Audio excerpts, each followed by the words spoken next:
Na aula de hoje, nós vamos estudar um pouco sobre como o computador, né, manipula as informações. Então, na aula passada a gente viu, né, estudamos o funcionamento do computador em relação a como que ele opera as instruções, né? Naturalmente, ele opera as instruções manipulando informações. Então, como que essas informações são manipuladas, né? Como que essas informações são representadas dentro do computador, certo? Bom, então, num computador, ele é capaz de manipular quais tipos de informações? Ele é capaz de manipular números, certo? Que foi o que a gente viu, né, no exemplo da aula passada. Textos, então posso ter palavras, frases, textos literários, o computador é capaz de manipular sons, né, áudio, das diferentes música, diferentes formas de sons, né, a gente pode manipular, imagens é capaz de manipular, vídeos, né, e várias composições desses tipos de dados, som, imagem, texto, números e assim sucessivamente. Então, o computador ele é capaz de manipular diferentes tipos de informações, certo? O computador hoje, diferente daquilo que a gente viu, né, na primeira aula, os computadores mais primitivos se concentravam somente em números, né, e cálculos, era basicamente uma calculadora. Hoje o computador tem capacidades que vão muito além, processando diferentes tipos, manipulando diferentes tipos de informações. Bom, assim como na química, né, a menor porção de uma substância pura é uma molécula, então, qual que é a menor porção de informação no computador? A menor porção de informação no computador é o bit. Então, o bit é a menor unidade de informação do computador. De maneira análoga, ele seria equivalente a uma molécula, né, para a química, né? Então, uma molécula é a menor porção de uma substância pura. E assim como na molécula, né, qualquer porção de uma substância pura, ele é um conjunto de moléculas. Então, se você pegar qualquer substância química, ele é nada mais, nada menos do que um conjunto de moléculas.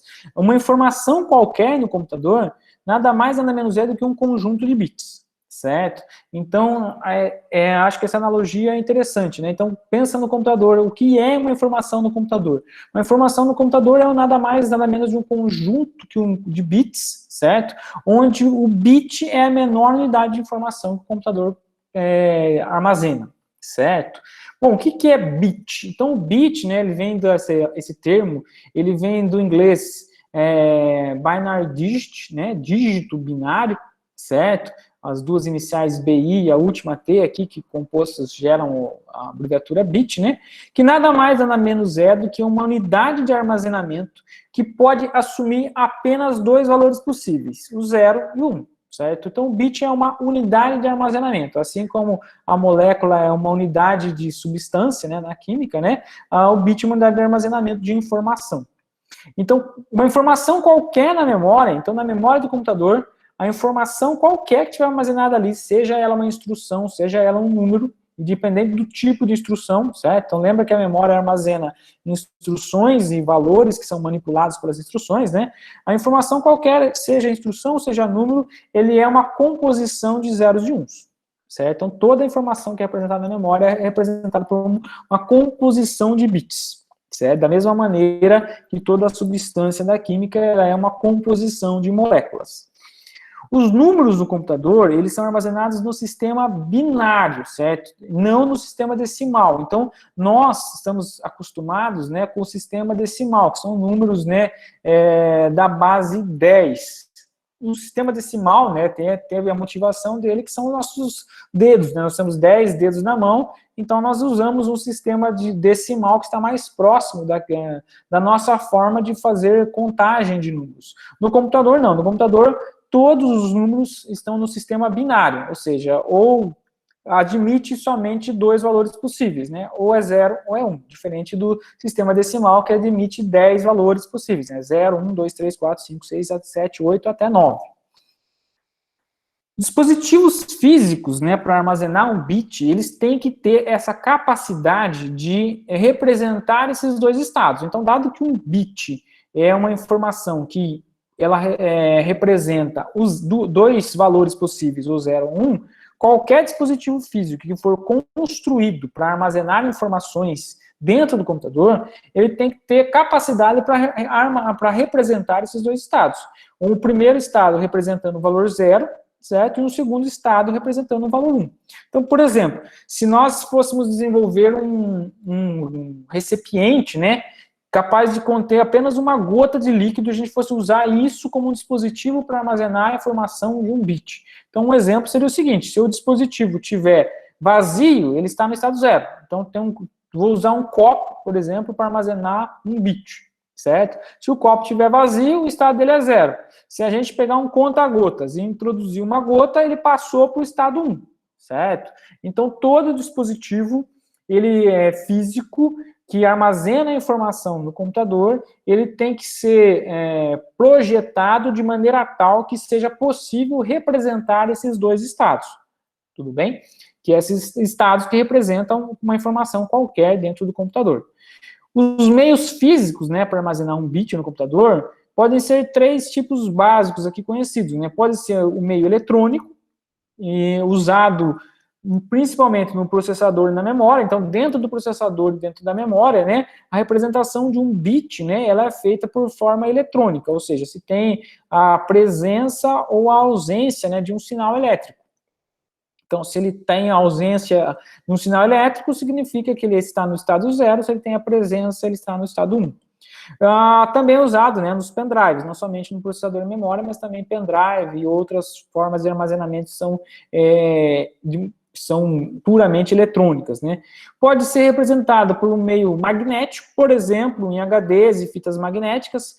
Nesse caso, a informação representada, se ele está, né, magnetizada ou não, né? Então, você pensa, por exemplo, uma superfície do HD, ele é formado por vários discos, né, metálicos. Aquela superfície, ela pode ser magnetizada num determinado ponto da superfície ou não estar magnetizada. Se ele estiver magnetizado, ele está no estado 1. Se ele não estiver, ele está no estado 0. Magnetizado é como se fosse um ímã mesmo, né, tá?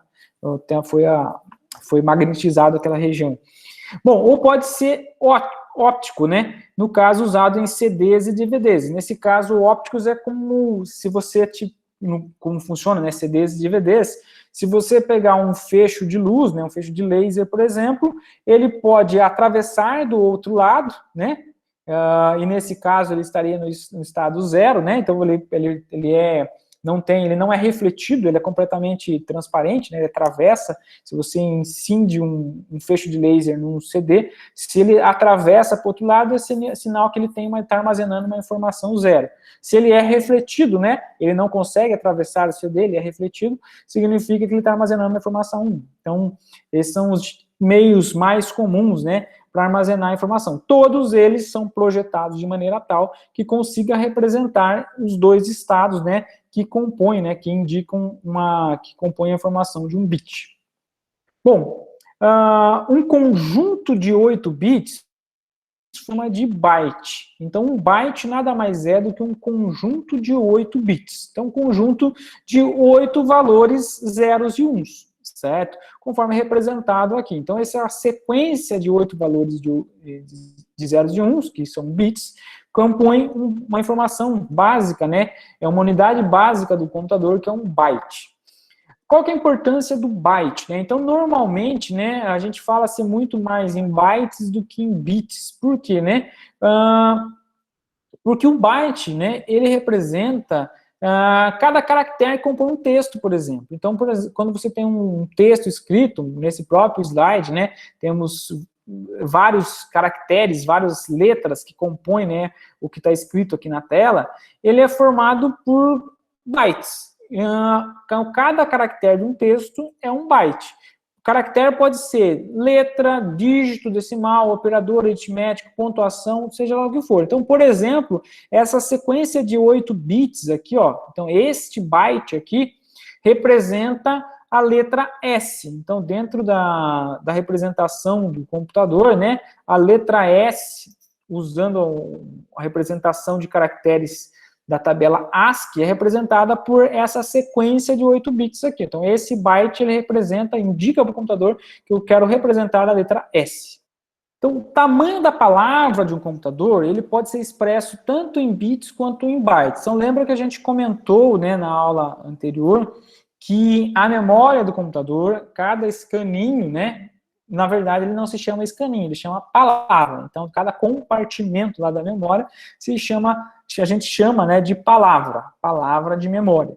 E o tamanho da palavra, que é o quanto que de informação que eu consigo representar, né, em uma unidade, né, de memória, né, no compartimento, no escaninho de memória, que se chama palavra, né, ele é representado tanto por bits quanto por bytes. E essa palavra, de um módulo de memória, ele pode ser um conjunto de 1, 2, 4, 8 ou 16 bytes adjacentes. Então, as palavras elas podem ser arranjadas, né, organizadas, estruturadas, de maneira tal que eu posso ter palavras de 1 byte, palavras de 2 bytes, palavras de 4 bytes, 8 bytes ou 16 bytes. Então, isso varia de acordo, né, com o módulo de memória que vocês estão adquirindo, que vocês estão projetando, né? Então, dependendo do pente de memória, do módulo de memória, você pode ter memórias que são estruturadas em palavras de 1 byte, palavras de 2 bytes, palavras de 4 bytes, 8 bytes ou 16 bytes. Bom, os computadores atuais, né, você pode variar o tamanho da palavra mediante programação. Então, por mais que eu tenha um dispositivo de memória, certo? Que armazena a informação das palavras como tendo apenas 1 byte. Então, imagina que eu comprei um dispositivo de memória e ele é formado por palavras de um único byte. Mediante programação, você pode enxergar essa informação como sendo um conjunto de 2 bytes, conjunto de 4 bytes, conjunto de 8 bytes ou conjunto de 16 bytes. Então, por mais que o seu dispositivo de memória ele tenha um determinado tamanho de palavra, né, que está correlacionado, lembra, com aqueles escaninhos que a gente viu no ano passado, eu posso visualizar com diferentes tamanhos mediante programação. Então, vocês, como programadores, vocês podem instruir o computador a enxergar um conjunto de compartimentos, né, de escaninhos, como sendo uma única palavra. Então, se eu tenho palavras de um único byte, eu posso agrupá-los de 2 a 2 e passar a enxergar agora como sendo palavras de 2 bytes. Dessa forma, né, então, o sistema de endereçamento pode variar, né, nos seus modos de memória, dependendo da programação. Então, lembra que no nosso exemplo da aula passada, a gente tinha um escaninho, né, com 30 compartimentos. Eu posso agrupá-los de 2 a 2 e isso vai resultar o quê? Num escaninho com 15 compartimentos, onde cada compartimento são grupinhos de 2, certo? Eu estou enxergando o mesmo espaço de memória de uma maneira distinta, certo? Em termos de total de bytes, né, então a capacidade total de memória é a mesma, só muda a forma como eu vou trabalhar com elas. É isso que está mudando. Eu posso visualizar uma mesma coisa que tem palavras de 1 byte, então se a gente assumir, né, que cada escaninho que a gente tinha na passada era 1 byte, então a gente tinha 30 bytes, certo? 30 palavras de 1 byte. Eu posso visualizar 30 palavras de 1 byte como sendo 15 palavras de 2 bytes. É uma possibilidade. Quem vai fazer isso é mediante programação. Então, você que é o programador, nas suas instruções é que você vai trabalhar com esse compartimento, né, que tem 30 palavras de 1 byte, como se fosse um que tivesse 15 palavras de 2 bytes. Tudo bem? Então, a programação permite fazer isso. Então, um exemplo que eu tenho aqui, então imagina que você tem 2 mega palavras de um byte. Então, você tem como se tivesse um pente de memória de 2 megabytes, onde cada palavra de memória fosse composta por um único byte. Então, eu tenho ali o espaço de endereçamento. Então, lembra que a memória é como se fosse um escaninho, né, numerado, então o número representa os endereços, né, então eu tenho ali numerado de 0 até 2 megas, certo? E cada compartimento, né, ele armazena 1 byte, então ele tem 8 bits em cada um, então é como se fosse gavetinhas armazenando 8 bytes, né, 8 bits cada um, tudo bem? Então eu posso visualizar esse mesmo espaço, né, de memória como sendo como tendo 1 mega, né, de palavras de 2 bytes. Então, o que mudaria? Eu estou visualizando todo esse espaço de memória exatamente dessa forma como mostrado aqui à direita, né? Então, eu teria menos endereços, então, ao invés de 2 mega endereços, né, de 0 até 2 milhões, eu teria de 0 até 1 milhão, certo? Só que cada endereço de memória agora, ele tem grupos de 2 bytes, certo? Da mesma forma, o sentido oposto. Então, se eu tivesse um pente, né, um dispositivo de memória de 1 mega com palavras de 2 bytes, eu posso visualizar ele também como sendo 2 megas palavras de 1 byte, e assim sucessivamente. Quem vai fazer essa conversão é você que é programador. Então, você que é programador, você tem essa flexibilidade de poder manipular a memória, né, como tendo diferentes tamanhos de palavras, independente do como ela foi projetada fisicamente. Então, se fisicamente ela foi projetada como tendo 1 byte, nada impede de que você possa visualizar ela como tendo palavras de 2 bytes, e vice-versa. Além do conjunto, né, de 8 bits representar 1 byte, a gente tem outros prefixos, né, que representam agrupamentos maiores. Então, o prefixo quilo, né, representa o quê? Um conjunto de 2 a décimas, de 2 a décima bytes, né? Então, 2 a décima alguma coisa, né? Então, kilobytes representa 2 a décima bytes, ou seja, 1024 bytes. Então, um conjunto de 1024 bytes, ele é nada mais nada menos do que 1 kilobyte. O prefixo mega, ele representa o quê? 2 a 20 unidades de uma determinada informação. Então, 2 megabytes é 2 a 20 bytes, megabits é 2 a 20 bits, certo? Então, megabyte representa 2 a 20 bytes, que dá 1.048.000 e alguma coisa, certo? Giga, né, representa o quê? 2 a 30 unidades de informação, e assim sucessivamente, tera, peta, hexa, zeta e iota, né, aumentando sempre de 10 em 10, então de quilo para mega aumenta o expoente em 10, né, de 10 para 20, de mega para giga aumenta o expoente de 20 para 30 e assim sucessivamente, certo? O equivalente, né, na base 10 seria o quê? Então, quando a gente trabalha a informação do computador, lembra que é sempre no sistema binário. Então, são sempre múltiplos aqui de 2, né? Ou seja, na base 2.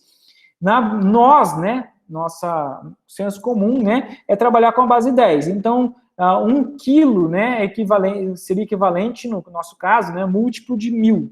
No caso do computador, é maior do que 1000, né? Então, é maior do que 10 ao cubo. 1 mega, né, seria equivalente a 10 à sexta. No nosso caso, é maior do que 10 à sexta, um pouco mais, né, por ser essa questão de ser na base 2. Tudo bem? Então, esses são os prefixos que nós temos, né, para unidades de informação dentro do computador. Então, pode-se usar esses prefixos tanto para bytes, no caso, a gente tem megabyte, gigabyte, ou para bits. Então, a gente tem megabits, gigabits e assim por diante.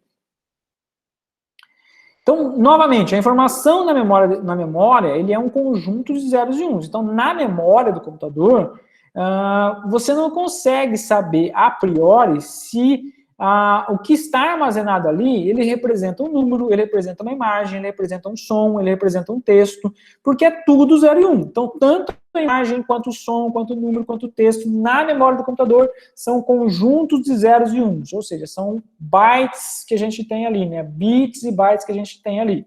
Então, quem que diferencia se na memória do computador vai ter uma imagem, vai ter um som, vai ter um número? Você que é o programador. Então, o programa que vai trabalhar com um determinado trecho de memória, ele tem que estar preparado para saber interpretar aquele trecho de maneira correta. Então, não sei se vocês lembram, né? Quando a gente viu na aula passada aquele exemplo de instruir o operador, né, no cálculo da média aritmética, a gente usou, né, alguns compartimentos, alguns caninhos adicionais, que eram 21, 22, 23, 24, que tinham finalidades específicas. Um armazenava a somatório dos números lidos na entrada, outro armazenava a quantidade, outro armazenava o número lido, outro armazenava a média, certo? Essas finalidades foram definidas por quem? exatamente para o programador que estruturou as instruções, certo? E ele já definiu, né, as finalidades no momento que ele criou, né, as instruções que ele criou o programa dele. Então, de maneira similar, né, é o que ocorre dentro em qualquer programa. Sempre, né, quem é responsável por enxergar, né, a informação de maneira correta é a pessoa que vai escrever o programa. Então, quando você vai escrever seu programa, até no exercício da aula passada, minha sugestão foi para vocês, comecem definindo as finalidades que vão ter cada um desses compartimentos. Por quê? Porque vocês que são responsáveis por interpretar o que vai estar armazenado ali dentro. Para a memória, o que está ali dentro são zeros e uns. Mas vocês, que são os programadores, têm que estar preparados para enxergar aquilo, como sendo número, como sendo imagem, como sendo som, seja lá o tipo de informação que for. Então, muita coisa na computação, gente, é questão de programação, de quem vai instruir essa máquina chamada de computador, né, a como lidar com a informação. Então, a informação no computador é sempre 0 e 1. Você que vai instruir, né, mediante programação, o computador a fazer determinadas tarefas, você é que tem que estar preparado, né, para no seu programa fazer com que aquela informação seja interpretada da maneira correta, daquela que você gostaria que ela fosse interpretada. Seja imagem, seja número, seja texto, seja som, seja lá o tipo de informação que for. Bom, desde a antiguidade, né, nosso sistema básico que a gente usa de números é o sistema da base 10, ou sistema decimal. No sistema da base 10, todo sistema numérico tem o quê? Tem um alfabeto. Então, no alfabeto do sistema decimal, que é o sistema da base 10, é um conjunto de dígitos, certo? Que vão de 0 até 9. 0, 1, 2, 3, 4, 5, 6, 7, 8 e 9. Então, esse conjunto de 10 algarismos, né, aqui, são números, eles compõem o alfabeto do sistema decimal, certo? Isso significa o quê? Que qualquer número na base 10, ele é escrito como sendo uma composição, né, de valores que estão dentro desse alfabeto, ou seja, uma composição de valores formados por dígitos, né, por algarismos de 0 a 9. Então, por exemplo, né, o número 15, ele é uma composição de 2 dígitos desse alfabeto de 0 a 9, do alfabeto do sistema decimal. Número 367, ele é uma composição de 3 valores, né, 3 algarismos desse alfabeto. Tudo bem? Bom, de maneira similar, né, no computador, o que a gente tem são informações que são armazenadas como zeros e uns. Então, de maneira similar, o sistema binário, né, ele representa um número na base 2. Então, se na base 10, no sistema decimal, o alfabeto é formado por números que vão de 0 até 9, né, por algarismos de 0 até 9, no sistema binário, o alfabeto é formado somente pelos valores 0 e 1. Certo? Então, qualquer número no sistema binário, ele é representado como sendo uma composição de zeros e uns, que são os valores que pertencem ao alfabeto do sistema binário. Tudo bem? Então, por exemplo, 1, 0, 1, 0, 1, 1, 1, 1, são números binários, né, que podem ser expressos dentro do sistema binário, ou sistema de numeração na base 2. É possível haver, né, outros sistemas de numeração, certo? Então, você pode, na verdade, usar qualquer número natural como sendo base de um sistema de numeração. Então, eu posso usar o número, o 2, o 3, o 4, o 5, o 6, o 7, qualquer número natural pode ser base de um sistema de numeração. Os mais comuns, né, que a gente usa, principalmente na computação, é o sistema decimal, né, que é o que nós estamos temos maior conhecimento, né, que a gente mais usa no nosso dia a dia, no sistema decimal. Então, a base é 10, certo? E eu tenho um alfabeto com 10 algarismos distintos, que vão de 0 até 9, que são usados para compor qualquer número na base 10. Então, o outro sistema, o binário, né, ele é na base 2, então a base do binário é a base 2, e eu tenho os valores 0 e 1 como sendo os algarismos que são usados para compor qualquer número na base, né, na base 2, ou no sistema binário. Posso ter o sistema ternário, nesse caso a base é 3, e qualquer número é expresso por algarismos, né, do alfabeto composto por 0, 1, 2. Quaternário, nesse caso a base é 4, e qualquer número é expresso por algarismos, né, compostos por 0, 1, 2 e 3. Então o alfabeto é composto por 0, 1, 2, 3. Outro possível é o octal, que nesse caso a base é 8, onde o alfabeto é formado pelos algarismos 0, 1, 2, 3, 4, 5, 6 e 7. Então, algarismos de 0 a 7 compõem o alfabeto, né, do sistema octal. Outro possível, né, bastante utilizado, né, na computação, é o sistema hexadecimal. O hexadecimal, a base, ele é 16. E nesse caso, eu tenho 16 algarismos distintos no meu alfabeto. Os números de 0 até 9, que são tradicionais, né, que a gente tem no sistema decimal. A partir de 9, eu não vou usar o valor 10, certo? Então, lembra que são algarismos. Eu preciso de um único símbolo para representar, esse algarismo do alfabeto. Então, como a partir de 9 eu já vou precisar de 2 símbolos, né, no sistema decimal, então eu passo a usar letras. Então, nesse caso, eu vou usar as letras A, B, C, D, E e F, onde A corresponde ao 10, o B corresponde ao 11, o C corresponde ao 12, o D corresponde ao 13, o E corresponde ao 14 e o F corresponde ao 15.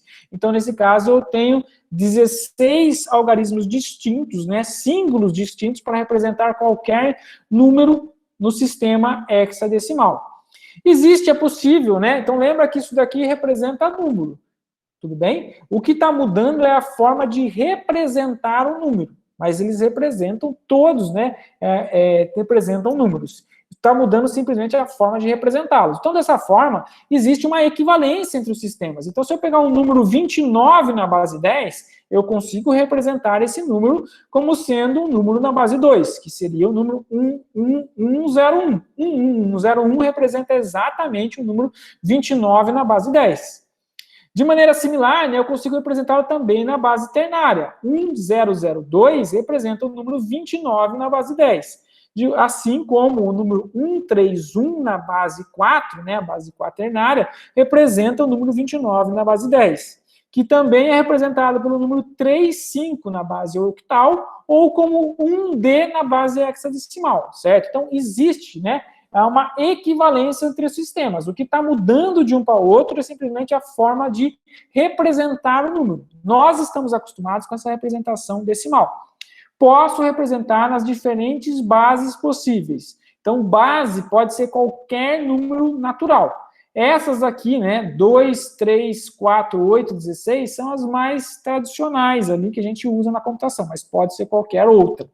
Na computação, os mais comuns que a gente vai usar é o binário, o decimal, o octal e o hexadecimal. O ternário e o quaternário não são tão comuns na computação, né? Então, na computação, o binário, que é o mais tradicional, né, que representa os bits, né, 0, 1. O decimal, que é aquele que a gente está acostumado, né, tradicional, que representa com dígitos, né, de 0 até 9, né? O octal e o hexadecimal, certo? Que são conjuntos de múltiplos de 16. Então, 2, 8 e 16 são os mais tradicionais aí, as bases mais tradicionais usadas na computação. Para efeito dessa disciplina, né, para a gente poder fazer a conversão de base, né, de uma base B1 para uma base B2, a gente vai considerar o seguinte: a gente vai converter primeiro da base B1 para a base 10, e depois que a gente vai converter da base 10 para a base B2. Então, a gente não vai fazer uma conversão direta da B1 para B2. Então, a gente vai converter sempre para a base 10 primeiro, para evitar fazer cálculos fora da base 10. Então, nós, né, a nossa aritmética que a gente está acostumado, né, que a gente aprendeu lá na primeira série, é aritméticas de base 10. Então, para simplificar, para ser mais fácil, a gente, para fazer qualquer conversão de base, a gente vai aprender primeiro a converter para a base 10 e depois, né, da base 10 para essa base que a gente quer converter. Tudo bem? Então, nós vimos que existe uma equivalência entre as bases, então, devido a isso, né, é possível você converter uma representação para outra. Para fazer essa conversão, a gente vai sempre passar primeiro pela base 10, no nosso caso, para evitar fazer cálculos fora da base 10. Bom, o que representa um número numa base qualquer? Então, um número inteiro escrito numa base B, ele nada mais é do que o quê? Então, esse número na base B, ele é, na verdade, um conjunto, né, de algarismos ou dígitos do alfabeto dessa base. Então, eu tenho lá N algarismos quaisquer que representam esse número. Então, um número N qualquer numa base B, ele tem o algarismo AN, o algarismo AN-1, AN-2, e assim por diante, até o A2, A1, A0. Então, esses conjuntos de algarismos, né, são dígitos do alfabeto do sistema de numeração na base B. Então, na base 10, cada um desses As aqui, né, A1, A2 até AN, são números de 0 até 9, certo?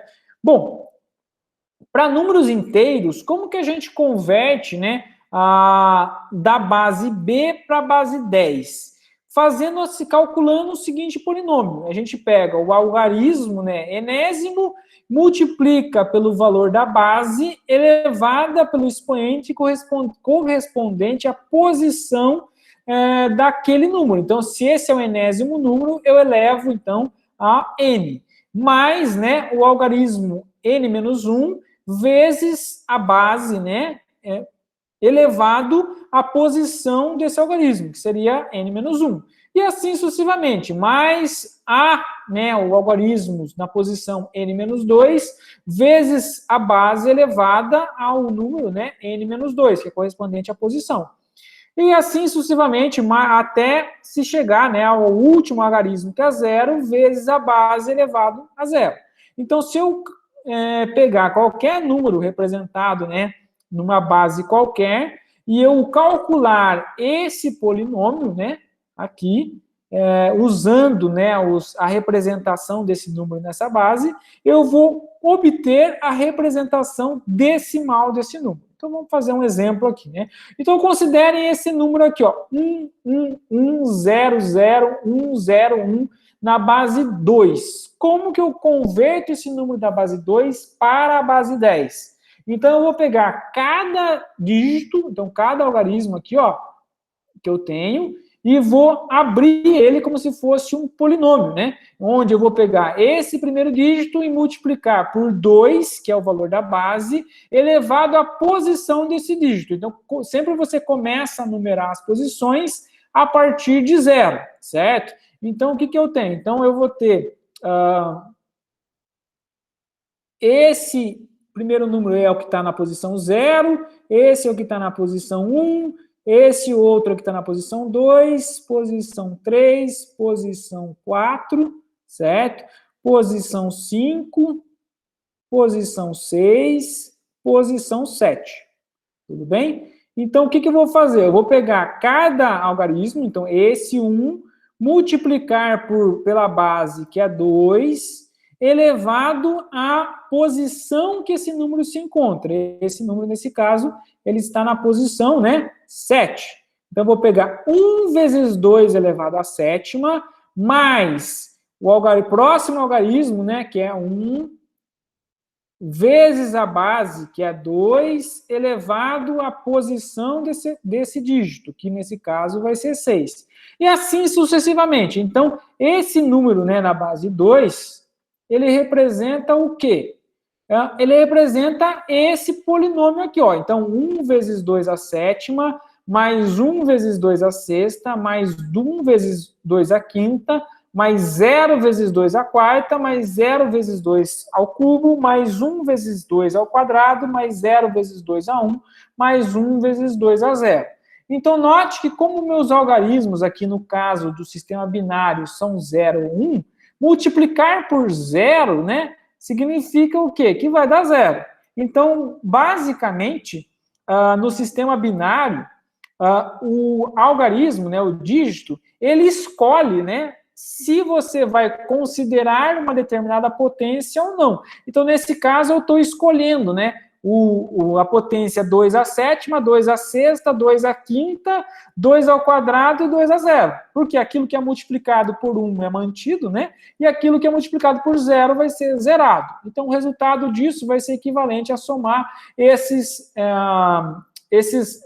potenciações aqui, né? 2 à sétima, mais 2 à sexta, mais 2 à quinta, mais 2 ao quadrado, mais 2 a 0. O que vocês calcularem, vocês vão ver que vai dar o número 229, ou seja, esse valor 229 é a representação desse número binário aqui, ó, 111000101, na base decimal, na base 10.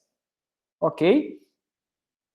Bom, vamos a um outro exemplo aqui, ó. Então, o número 271 na base 8. Quanto seria esse número 271 na base 8 se fosse na base decimal, na base 10? Então, 271 na base 8 seria equivalente ao quê? Seria equivalente a 2 vezes 8 ao quadrado, mais 7 vezes 8 elevado a 1, mais 1 vezes 8 elevado a 0. Então, 2, que é o primeiro aqui, né, dígito, vezes 8, que é a base, vezes a posição desse 2. Então, começando sempre em 0. Então, o 1 está na posição 0, o 7 está na posição 1, o 2 está na posição 2. Então, o expoente aqui seria 2, que seria o quadrado. Mais 7 vezes 8, que é a base, elevado a 1, que é a posição desse 7, mais 1 vezes 8, que é a base, elevado a 0, que é a posição do 1 aqui, ó. Então, se vocês calcularem isso, vocês vão obter o número 185 na base 10. Mais um exemplo aqui. Então, tem um número aqui na base 16, o número 2AB3 na base 16. Se eu quiser converter isso para a base 10. Então, note que agora, né, o A não é um número que eu possa executar uma operação matemática, né? Assim como o B também não é um número que eu possa executar uma operação matemática. Então, vocês vão substituir as letras pelos seus números correspondentes. Então, lembra que eu mencionei que o A equivale ao 10 e o B equivale a 11. Então, na hora que vocês forem abrir o polinômio, né, o que vocês vão ter? Então, vocês vão ter 2, então, que é o primeiro dígito, vezes 16, que é a base, elevado à posição do 2. Então, o 2 está em qual posição? O 3 está na posição 0, o B está na posição 1, o A está na posição 2 e o 2 está na posição 3. Então, 2 vezes 16 ao cubo, mais, não vou usar o A, né? O A não consigo fazer conta. Vou substituir o A pelo seu valor correspondente. Então, mais 10 vezes 16 elevado ao quadrado.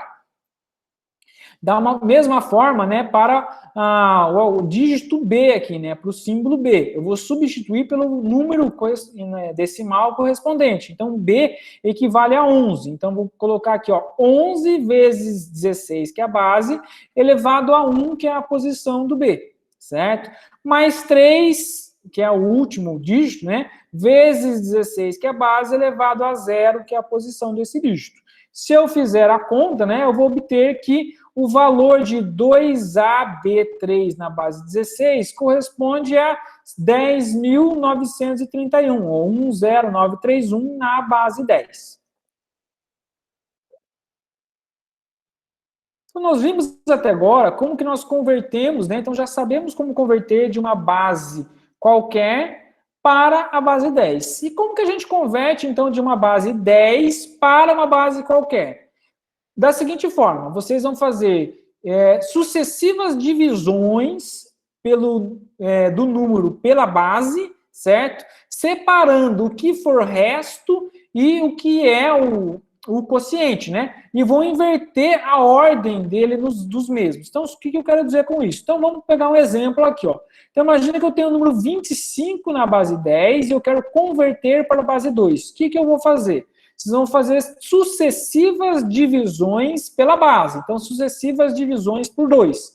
Então, vocês vão pegar um número, que é 25, vão dividir por 2. Então, 25 dividido por 2 vai dar 12 e vai sobrar o resto 1, certo? Então, vocês vão deixar esse resto de fora e vão continuar a fazer divisões com o quociente, até que vocês cheguem a 0, certo? Até que vocês zerem o número.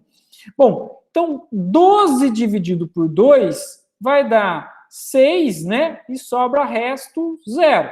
Tudo bem? Então, enquanto aqui o quociente puder ser dividido por 2, vocês vão continuar dividindo. Tudo bem? Então, vou pegar aqui o quociente 6, vou dividir novamente. Então, deixo o resto de lado, pego o quociente que é 6, divido por 2. Então, 6 dividido por 2, certo? vai dar 3 e um resto 0. Deixo o resto lá de fora, pego esse 3, que é o quociente, e divido mais uma vez. Enquanto for maior do que 2, você continua dividindo. Então, 3 dividido por 2 dá 1 e sobra resto 1, certo? Bom, vou dividir de novo, até que o quociente chegue a 0. 1 dividido por 2 dá 0 e sobra resto 1. Quociente chegou a 0, ó, o quociente chegou a 0. Então, paro de dividir, certo? E qual vai ser o número binário que representa esse número na base 10? Vocês vão pegar esses valores de resto aqui, ó, porém na ordem reversa. Então, eles foram surgindo, né, de cima para baixo. 1, 0, 0, 1, 1. Mas para vocês escrever ele na base 2, vocês vão ler ele, né, e vão escrever ele de maneira invertida, de baixo para cima. 1, 1, 0, 0, 1. Então, o número 25 na base 10, ele equivale ao número 1, 1, 0, 0, 1 na base 2, certo? Então, dessa forma, a gente converte da base 10 para a base 2. Então, como que a gente faz a conversão? Pega o número da base 10, faz sucessivas divisões inteiras pelo valor da base, certo? Mantém o resto e continua dividindo o quociente até que o quociente chegue a 0. Quando o quociente chegar a 0, o que você vai fazer? Vai pegar os valores que você obteve para o resto e vai escrever ele de maneira invertida, do último para o primeiro. Essa escrita de maneira invertida representa o número na base B qualquer que você está interessado, certo? Então, vamos praticar aqui para um outro exemplo. Então, vamos converter o número 93 da base 10 para a base 8. Então, para converter 93 na base 10 para a base 8, de maneira similar, fazemos sucessivas divisões por 8. Então, 93 dividido por 8 dá 11 e resto 5. Mantenho o resto do lado, continuo dividindo, né, o quociente enquanto ele for diferente de 0. Então, 11 dividido por 8 dá 1, né, e resto 3. Mantenho o resto de lado, continuo dividindo. Então, o quociente ele é diferente de 0, continuo a fazer as divisões. 1 dividido por 8 dá 0, né, o quociente, e resto 1.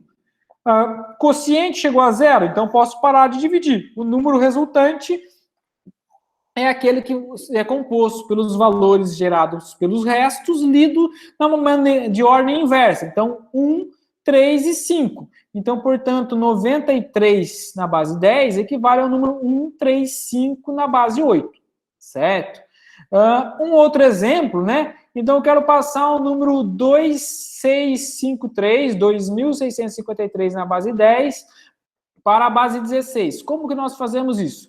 Novamente, sucessivas divisões pela base. 2653 dividido por 16 dá 165 e resto 13, certo? Bom, 165 é diferente de 0, então divido novamente por 16. 165 dividido por 16 vai dar 10 e resto 5. Deixo o resto, olho para o quociente. Quociente é diferente de 0, então divido mais uma vez. 10 dividido por 16 vai dar 0, quociente igual a 0, e resto 10. Quociente chegou a 0, posso parar de fazer as divisões. Então, o número resultante, né, é aquele composto pelos restos lidos de maneira invertida. Então, note que agora eu tenho resto igual a 10 e resto igual a 13. Eu não vou escrever, né, na representação da base 16, o valor 10 e o valor 13. A gente tem uma letra que corresponde a esse valor. Então, quando você faz a conversão para a base 16, sempre vocês precisam fazer essa conversão, né, essa transferência, né, de letra para número. Então, nesse caso, o 10 corresponde ao A e o 13 corresponde a D, né? Então, nesse caso, o que eu vou fazer? Eu vou substituir, né, o valor do resto, que é um número, pelo algarismo do alfabeto correspondente. Então, nesse caso, o 10 corresponde ao A, o 5 é o próprio 5 e o 13 corresponde ao D. Então, nesse caso, o número 2.653, 2653 na base 10 corresponde a A5D na base 16. Então, o que nós vimos até aqui, né, nós vimos como converter a parte inteira. A gente lidou simplesmente com números inteiros, né? Então, se nós tínhamos números inteiros na base 10, eu quero converter números inteiros com uma base qualquer, certo? Ou conversão entre bases de números inteiros. E se eu tiver um número real, ou seja, o número real, ele tem a parte inteira, né, que vem antes da vírgula, e tem a parte fracionária, que vem depois da vírgula. A parte inteira, a gente já viu como faz a conversão. Então, no caso de números reais, para fazer a conversão de números reais, a gente separa, a gente converte separadamente o que é a parte inteira e o que é a parte fracionária. Nós já vimos até aqui como a gente faz a conversão da parte inteira. Então, o que a gente vai ver em seguida é como que a gente converte para somente a parte fracionária. Se você quiser converter um número como um todo, né, basta você separar o que é a parte inteira, a parte fracionária, converte cada um separadamente e depois você junta tudo, né, numa única representação, certo? Bom, então, seja um número fracionário, né, escrito na base B. Então, um número fracionário numa base qualquer, né, ele é representado por quê? Por 0, um conjunto de algarismos aqui, né? Então, o algarismo dígito da posição menos 1, o dígito da posição menos 2, o dígito da posição menos 3, até o dígito da posição menos n. Então, o número na base qualquer, né? Numa base qualquer, ele é um conjunto de algarismos que são dígitos do alfabeto daquela base, certo? E se eu estou de representar um número fracionário, ele está após a vírgula. Então, ele seria 0, alguma coisa, certo? Então, considere que eu tenho um número exatamente dessa forma. 0, um conjunto de algarismos após a vírgula, onde cada algarismo é um símbolo do alfabeto que compõe a base desse sistema de numeração. Se eu quiser converter esse número, certo, para a base 10, como que eu faço? De maneira similar como a gente fazia para a parte fracionária, a gente faz para a parte inteira, a gente faz para a parte fracionária, a gente calcula um polinômio. O que muda no polinômio? Basicamente os expoentes, né? Então agora a gente vai compor os números. Então a gente numerava na parte inteira da direita para a esquerda, onde o mais à direita era o 0, e os que vinham para a esquerda eram numerados em números maiores do que 0, né? 0, 1, 2, 3 e assim por diante. Aqui a gente numera da esquerda para a direita, onde o primeiro é o menos 1, o segundo é o menos 2, e assim sucessivamente até o menos n. A gente vai usar essa numeração para o cálculo do polinômio. Então, esse número nessa base B qualquer, na base 10, é equivalente ao seguinte polinômio. O primeiro número, né, o primeiro dígito aqui, que está na posição menos 1, vezes a base elevada ao expoente menos 1, mais o segundo número que está na posição menos 2, vezes a base elevada ao expoente menos 2. E assim sucessivamente, até somando, né, o enésimo número, né, que está na posição menos n, vezes a base elevada à posição menos n. Tudo bem? Então, vemos um exemplo aqui. Então, imagine que eu quero converter o número 0,1011 na base binária para a base 10. Então, de maneira similar, né, nós vamos numerar as posições, só que agora da esquerda para a direita. Então, após a vírgula, eu tenho esse primeiro número aqui como sendo da posição menos 1, né? O segundo como sendo da posição menos 2, o próximo como sendo da posição menos 3, e o último aqui como sendo da posição menos 4. Então, se eu quero converter para a base 10, o que eu faço? Eu vou pegar cada, né, algarismo, então o primeiro aqui, que é 1, vou multiplicar pelo valor da base, que é 2, elevado à posição dele, que nesse caso é esse menos 1 aqui, ó. E vou somar com os próximos. Então, mais o quê? Mais o 0 vezes o 2, que é a base, elevado ao menos 2, mais o 1 que é o próximo dígito, vezes a base, que é 2, elevado a menos 3, que é a posição desse dígito, e assim sucessivamente. Então, 0,1011 na base 2 equivale a 1 vezes 2 a menos 1, mais 0, que é o segundo dígito, vezes 2 elevado à posição, dado que ele está na posição menos 2, mais 1 vezes 2 a menos 3, mais 1 vezes 2 a menos 4. Novamente, números da base binária, né? Eu só tenho algarismos do alfabeto que são zeros e 1. Então, basicamente, eu estou escolhendo quais potências eu vou considerar na conta, né? Então, tudo que for multiplicado por zero vai ser zerado. Então, só vai ser mantido aqui as potências 2 a menos 1, 2 a menos 3 e 2 a menos 4.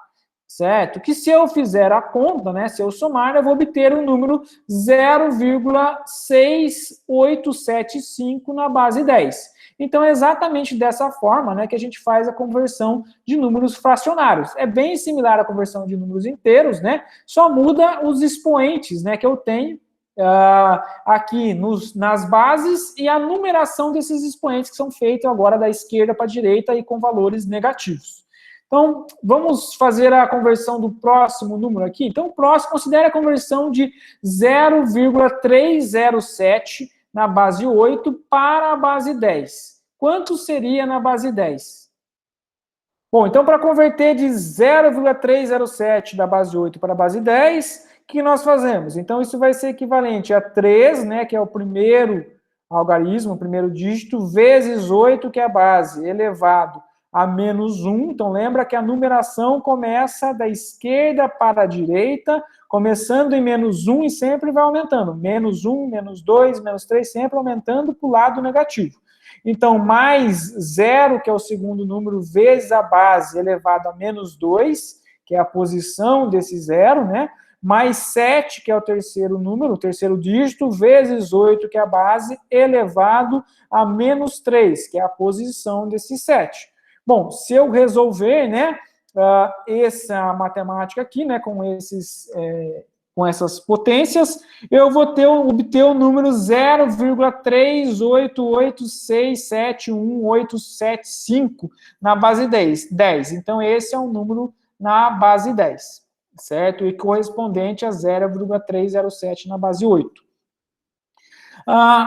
Como converter agora 0,2b na base 16 para a base 10? Então, de maneira similar, lembra que a gente precisa substituir aonde for letra pelo número correspondente. Então, eu vou ter o seguinte, 2, que é o primeiro algarismo, vezes b, vezes 16, que é a base, elevado à posição desse número, que é o menos 1, dado que está após a vírgula, certo? Mais... não vou fazer B vezes 16, né? Eu vou substituir o B pelo seu número correspondente. Então, B equivale a 11. Então, vai ser mais 11 vezes 16, que é a base, elevado ao expoente correspondente à posição desse B. A posição desse B é menos 2, dado que está após a vírgula, né?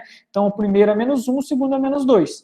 Se eu resolver isso, né, eu vou obter o seguinte número na base 10, 0,16796875.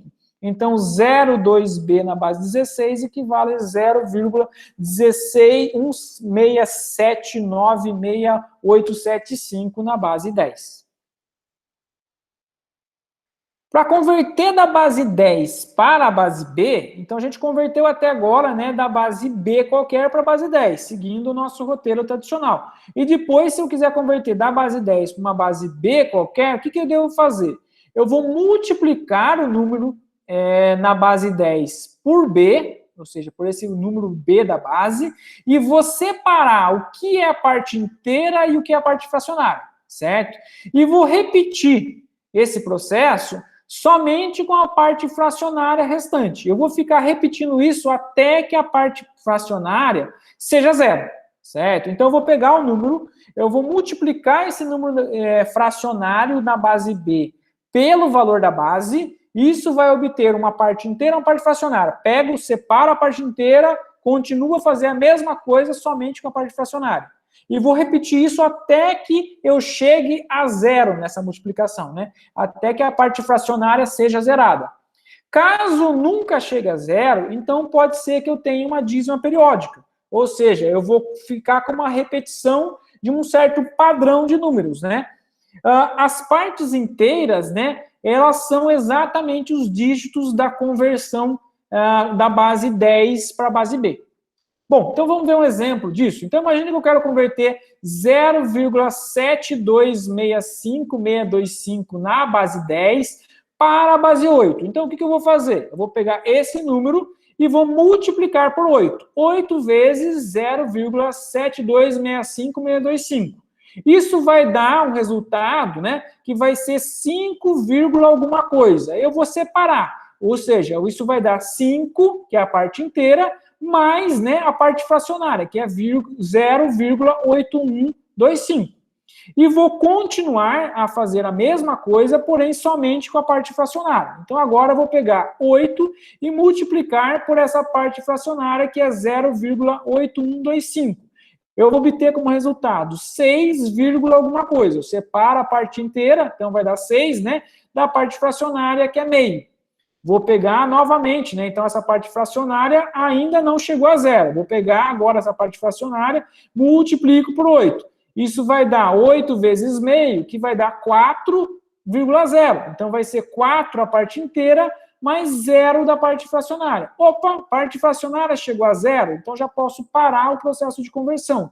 E já tenho, então, qual vai ser o número correspondente na base 8.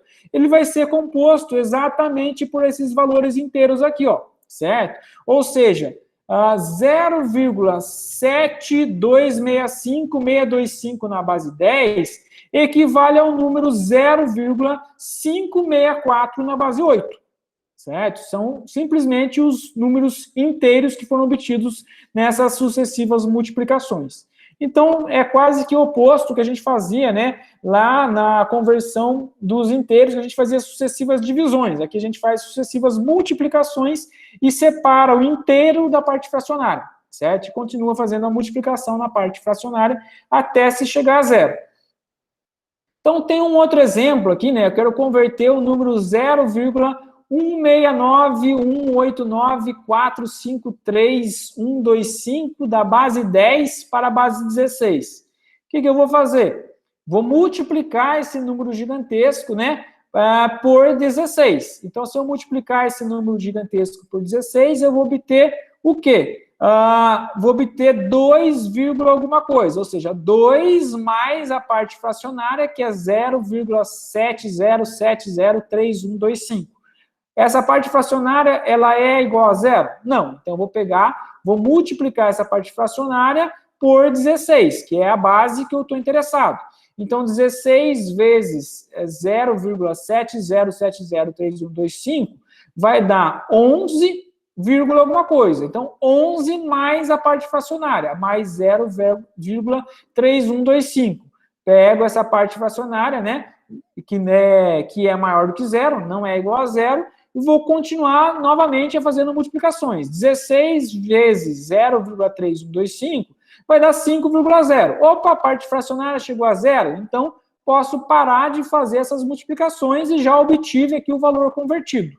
No caso da base 16, lembra que eu posso ter valores maiores do que 10. Nesse caso, você tem que converter, né, o algarismo maior do que 10 pela letra correspondente, né, a esse número. Então, o 11 equivale ao B. Então, eu vou ter aqui que esse número grande, né, 0,169,189,453,125 na base 10, equivale a 0,2B, que corresponde ao 11, e 5 na base 16, certo?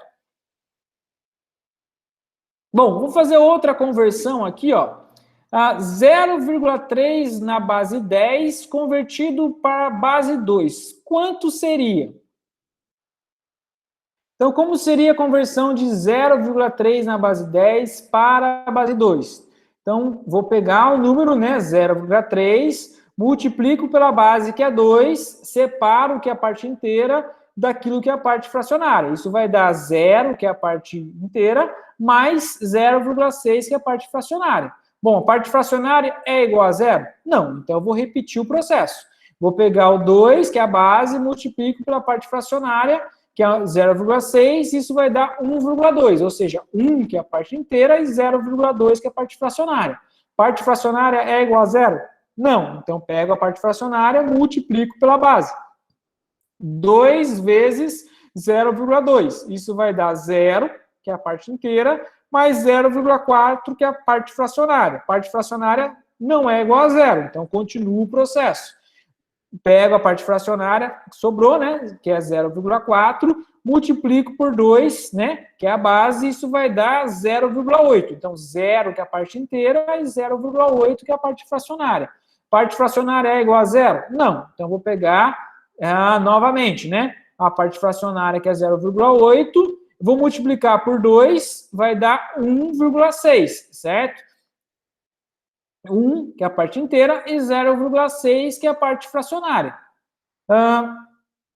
Depois eu vou fazer o quê? Vou continuar multiplicando, né? Então, a parte fracionária não é igual a zero.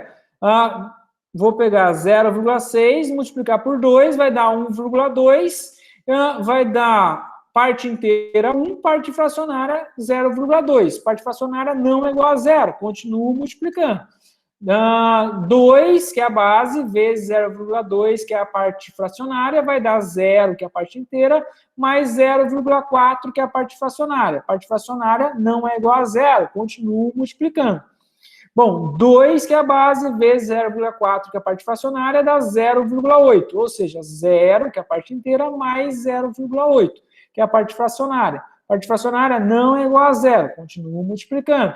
Então, 2, que é a parte inteira, vezes 0,8, vai dar 1,6, ou seja, 1, que é a parte inteira, 0,6, que é a parte fracionária. Note, vocês conseguiram observar uma repetição aqui, ó. Ó, eu comecei tendo 0,6 aqui como parte fracionária. Ela apareceu de novo aqui, né? E apareceu novamente aqui embaixo. Vocês conseguem perceber que sempre que sobrar 0,6 como parte fracionária, a cadeia seguinte de multiplicações vai ser uma repetição dos mesmos resultados? Então, aqui, ó, eu segui, ó, 0,6, 0,2, 0,4, 0,8. 0,6, 0,2, 0,4, 0,8. E vou começar de novo. Ou seja, o que eu tenho aqui, ó, se eu continuar, vai ser uma dízima periódica, porque eu vou ter uma repetição dos mesmos padrões aqui, ó, de valores. Ou seja, esse padrão de números 1, 0, 0, 1, para a parte inteira, ele vai continuar se repetindo indefinidamente, certo? E isso caracteriza o número como sendo uma dízima periódica. Então, após um certo conjunto de multiplicações, se vocês perceberem que vocês têm um padrão repetitivo, vocês nem precisam continuar fazendo essas multiplicações, né? Vocês já assumem que é uma dízima periódica e coloca 3 pontinhos no final. Então, 0,3 na base 10 equivale a 0, né? Então começa lá no primeiro, né? Vírgula 0, 1, 0, 0, 1, 1, 0, 0, 1, 1, 0, 1, 1, assim por diante, na base 2, certo? Então note que esse número da base 10, ele não representa uma dízima periódica. Porém, quando eu converti ele para a base binária, que foi a base 2, na base binária, sim, ele representa uma dízima periódica, certo? Isso implica que o quê? Que o mesmo número, ele pode ser expresso por dízima periódica em algumas bases, porém em outras não. Então, às vezes, você pode ter um número que ele é uma dízima periódica na base 10, mas não é uma dízima periódica na base 2, por exemplo, e vice-versa, certo? Então, o fato de um número ser dízima periódica em uma dada base não implica que ele vai ser sempre dízima periódica em todas as bases que você utilizar como sistema de numeração.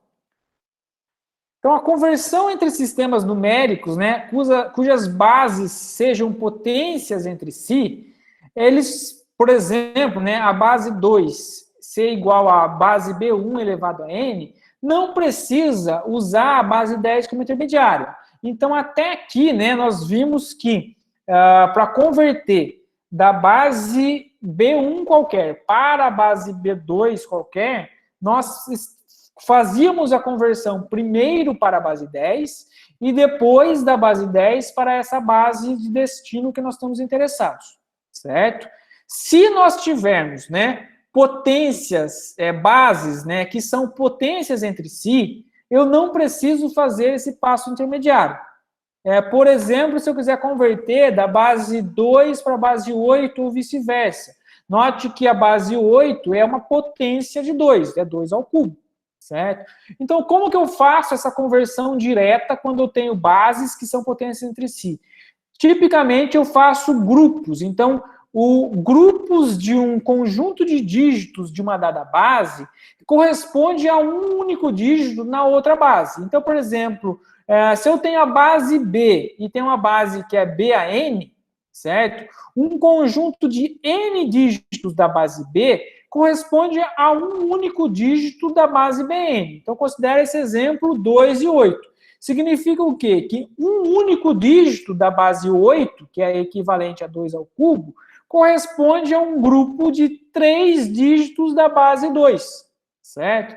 Então, com isso, se ele tem essa correspondência direta, é como se eu pudesse estabelecer uma tabela, certo? Como essa que está mostrada aqui à direita, onde, ao invés de converter o número em si, eu passo a converter cada elemento do alfabeto da base. Então, na base 8, os elementos do alfabeto da base 8 são os números de 0 até 7, certo?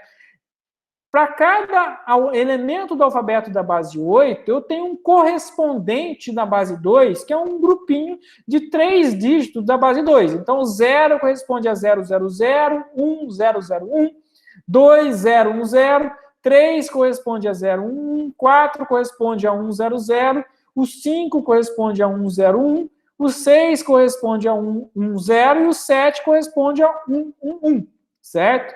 Então, se eu quiser converter da base 2 para a base 8, o que eu faço? Simplesmente eu agrupo de 3 em 3, certo? Os elementos, e uso essa tabela que está aqui à direita para fazer a conversão de maneira direta. Ao invés de eu converter o número como um todo, eu passo a converter de grupos em grupos, certo? De 3 em 3. Ou seja, existe uma associação direta entre cada algarismo da base 8 e cada algarismo da base 2. Como que seria esse agrupamento? Então, no caso da parte inteira, os agrupamentos são da direita para a esquerda, certo? Então, eu vou pegar os primeiros 3 dígitos aqui, ó. Então, eu vou pegar esses primeiros 3, eles vão corresponder a um algarismo da base 8, os próximos 3 vão corresponder a outro algarismo da base 8, e os próximos 3 correspondem a outro algarismo da base 8. Ah, professor, esse aqui não tem, só tem 2. Então, qualquer número, certo? Qualquer número em qualquer base, o que eu tenho na parte inteira, no lado esquerdo? Quando eu preciso completar com um número, se eu tiver que completar, eu tenho zeros, certo? Então, se eu colocar 0 à esquerda de qualquer número, eu não estou mudando o valor daquele número. De maneira similar, né, se eu colocar 0 à direita de qualquer número na parte fracionária dele, eu não mudo o valor dele, certo? Então, na parte fracionária, a mesma coisa, vocês vão agrupar esses conjuntinhos de 3 aqui, ó.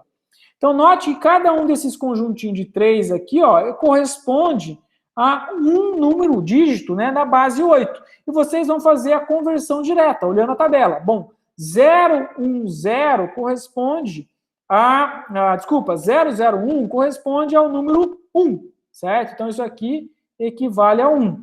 101 corresponde ao 5. Então, eu vou ter aqui, ó, o número 5. 111 corresponde ao 7. Então, esse número aqui, ó, vai corresponder ao 7. E 010 corresponde ao 2. A vírgula mantém, né? Então, o que eu tenho aqui, ó, simplesmente eu consigo fazer a conversão direta, né? Usando essa minha tabela que faz a conversão de cada dígito de uma base para outra. Então, o número... esse número gigantesco, vou agrupar de 3 em 3, ele corresponde, então, ao número 275,1 na base 8.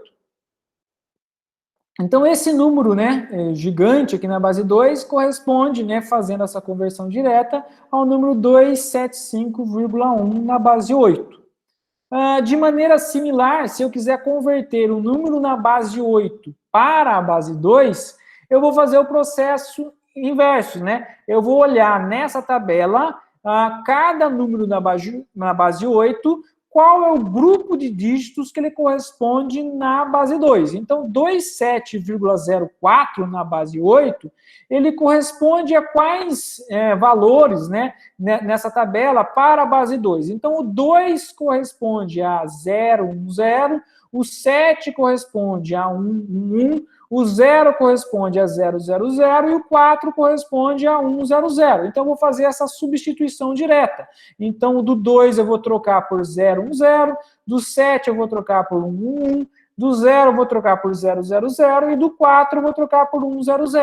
Lembra sempre que colocar zeros à direita, né, da parte fracionária não altera o valor do número, então eu posso retirar todos esses zeros que estiverem sobrando à direita, assim como colocar zeros à esquerda na parte inteira de um número, não altera o valor do número. Então, eu posso, na hora de escrever o valor final, retirar esses zeros que estão à esquerda da parte inteira ou à direita da parte fracionária. Portanto, né, esse número 27,04 na base 8 corresponde ao número 1011,0001 na base 2. Ok. De maneira similar, a gente consegue fazer também esse processo para a base 16, né? Então, lembra que 16 é igual a 2 elevado a 4, né? Então, portanto, cada dígito da base 16 corresponde a um conjunto de 4 dígitos da base 2. Com isso, eu consigo construir essa tabela que está aqui ao lado, né? Convertendo cada algarismo, né? Cada dígito do alfabeto da base 16 para um grupinho de 4 dígitos da base 2. Se eu quiser fazer a conversão entre base 2 e 16, eu posso fazer, né? Usar desse mecanismo de fazer a conversão de maneira direta. Então, por exemplo, se eu quiser converter 101,001 da base 2 para a base 16, o que eu faço? Então, eu vou agrupar, né, os dígitos, lembrando que os da parte inteira eu agrupo da direita para a esquerda, então eu vou pegar esses 4 que estão antes da vírgula, e em seguida os próximos 4, e assim sucessivamente, começando da direita para a esquerda, e da parte fracionária, eu faço os agrupamentos começando da esquerda para a direita. Note que se faltar para completar os 4, vocês podem preencher, né, com 0. Então, preencher com o 0 à direita da parte fracionária não vai alterar o valor, preencher com 0 à esquerda da parte inteira não vai alterar o valor do número. Então, gerados esses agrupamentos, né, você pode basicamente ir na tabela e achar qual é o algarismo correspondente. Então, 1011 corresponde a qual algarismo, né, qual dígito da base 16? Bom, 1011 corresponde ao dígito B na base 16. Então, eu vou trocar esse 1011 pela letra B. 1101 corresponde à letra D, né, ao dígito D da base 16. Então, vou trocar esse conjuntinho de 4 números, né, por um único dígito da base 16, que é o D. Mesma coisa aqui por essa parte fracionária. Então, 0010 corresponde a 2, né? Então, eu vou trocar pelo valor 2 aqui, esse conjuntinho de 4 dígitos. Isso vai gerar, né, como número resultante na base 16, o seguinte número, BD,2. Então, eu consigo converter de maneira direta esse número na base binária para a base hexadecimal. De maneira similar, eu consigo fazer o processo inverso. Se eu quiser converter, então, da base hexadecimal 16 para a base 2, eu vou pegar cada algarismo, né, da base 16 e vou substituir por um conjuntinho de valores, né, correspondentes a esse algarismo aqui nessa tabela. Então, eu tenho o número aqui, ó, 17,1 na base 16, eu vou substituir o 1 da base 16 por 0,0001 na base 2. O 7 da base 16 por 0,11 da base 2. E o 1 por 0,000001 da base 2, certo? Fazendo essas conversões, né, pode ser que sobrem, né, zeros à esquerda da parte inteira ou zeros à direita da parte fracionária. Você pode ignorar esses zeros à esquerda da parte inteira e os zeros à direita da parte fracionária. E você pode escrever, então, o número final, né, somente com esses valores restantes, que nesse caso, 17,1 da base 16 corresponde a 1011,0001 na base 2. Então, é muito mais simples, né, fazer a conversão entre bases que são potências entre si. Então, lembra-se que isso vale para entre bases que são potências entre si, certo? Então, vocês podem, basicamente, construir uma tabela como essa, onde vocês fazem a conversão de cada algarismo, né, cada dígito do alfabeto da base, uma correspondência direta entre eles, e a conversão se torna muito mais simples. Simplesmente você faz a conversão de cada dígito ou de cada grupo de dígitos. Então, vamos praticar. Então, tem aqui alguns exercícios para vocês, que eu deixo para vocês. Então, tentem resolver esses exercícios, certo? Fazendo conversões aqui entre diferentes bases, né? Sejam elas conversões diretas ou conversões que envolvem passar pela base 10. Tem a resposta, né, no final, mas tentem fazer vocês, pratiquem na casa de vocês para ver se vocês aprenderam, né, para ver se vocês conseguiram entender bem o conteúdo dessa aula. Então, tem a resposta lá nos slides, mas tentem fazer vocês mesmos. Esse era o conteúdo da aula de hoje, pessoal. Pratiquem.